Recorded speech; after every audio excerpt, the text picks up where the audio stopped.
What's up, everybody? Welcome to Podcast Now. I'm Alex. In this video, I want to talk about how to get the best ending or the true ending in Man of Medan. So we're going to go over, firstly, what kind of happens, or we're going to do both things. We're going to go over what happens with the best ending / true ending, and we're also going to talk about what you need to do throughout the game, some of the major decisions, as well as just kind of overall what you need to be aware of going through this game. Now, I believe, I have not yet beaten this game as many times as people have said, there's 16 endings. Now, they're only slight variations of each other. Obviously, there's like the best or true ending. There's like good-ish endings. There's also like terrible endings. So there's a lot of different ways that this game can go. And it's a pretty short game overall. And that then goes down to just some very specific decisions and very specific things that need to happen throughout the game that'll get you to this best ending. So best ending / true ending is everybody survives, which I think you would probably think of when you think of that. Everybody makes it out. It's kind of a happy ending, right? Everybody kind of gets what they want, or kind of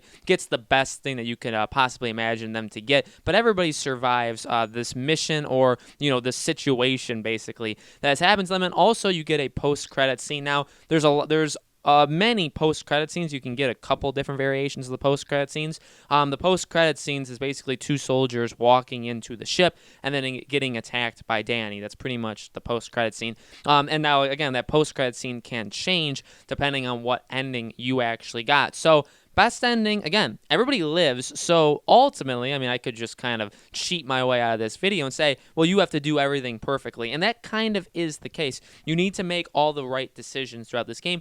You need to get every quick time event or quick time action, whatever you want to call it. You need to get all of those correct as well, or not mess up when you absolutely can't. And you also need to keep calm during those sit still moments, which I actually do pretty like that they're carrying that over from Until Dawn. So we're going to go over some of the main decisions. There's actually like a list of things that you guys have to do or make sure kind of get done throughout the game. So we're going to go over them right now. Alex proposing to Julia, Julia saying yes during dive. Julia not servicing too early during dive. Conrad not escaping during the fisherman's boat during kidnap. Now, that decision specifically, Conrad not escaping, that can go multiple ways. If he doesn't escape, and also if he does escape. If he does escape, you can still also get a good or even like a great ending. You can still get a pretty darn good ending, but he'll end up coming back, and that's not necessarily what you want. But that's kind of a decision that can go both ways. Brad not accidentally killing Fliss with the spanner while he's hallucinating. Fliss not accidentally stabbing Brad while she's hallucinating. So again, just things like you just can't do. Brad not getting, because obviously if that happens, then they're going to not be around for the ending. Brad not getting discovered while hiding aboard the Duke of Milan, allowing him to explore on his own and grab the gas mask. And the gas mask, as well as something else, we're going to get to, does become kind of important into this game. Completing the quick time events, like I said, that's going to mainly happen around like the supernatural elements of this game. So again, you want to make sure you nail them. Kind of just like Until Dawn. If you make too many mistakes with QuickTime, in Until Dawn, it could delay something from happening. It could result in something bad from happening in general.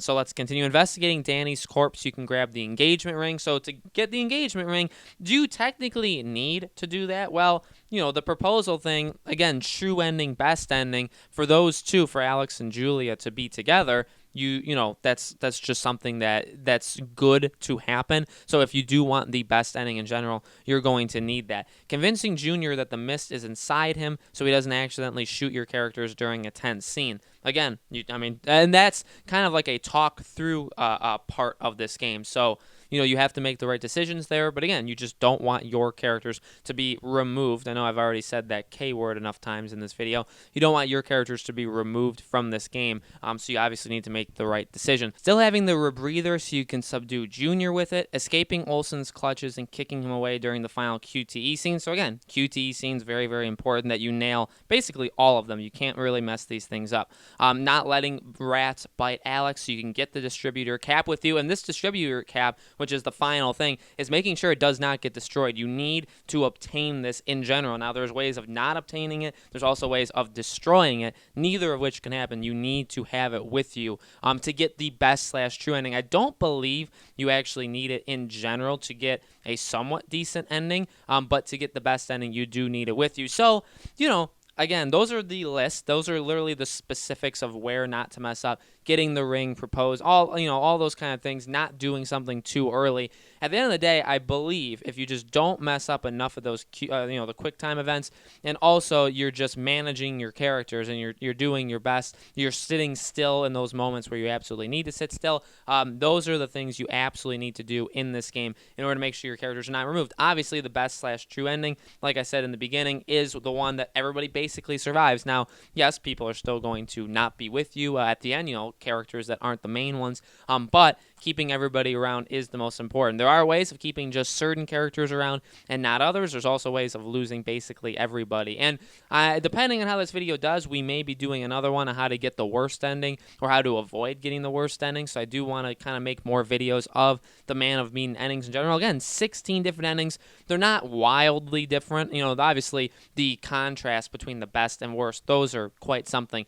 But the difference of some of the kind of intermediate, the smaller ones, those ones aren't as big. So guys, let me know in the comments below. Firstly, have you played this game? If so, which ending did you get? How are you enjoying it? All things Man of Medan, leave in the comments below. We're giving away this game on our channel, so if you guys know anybody who wants the game, who doesn't have the game, make sure you point them in our direction and have them enter our free giveaway. And again, thank you guys as always for watching. There'll be more Man of Medan videos, and I will see you guys on the next one.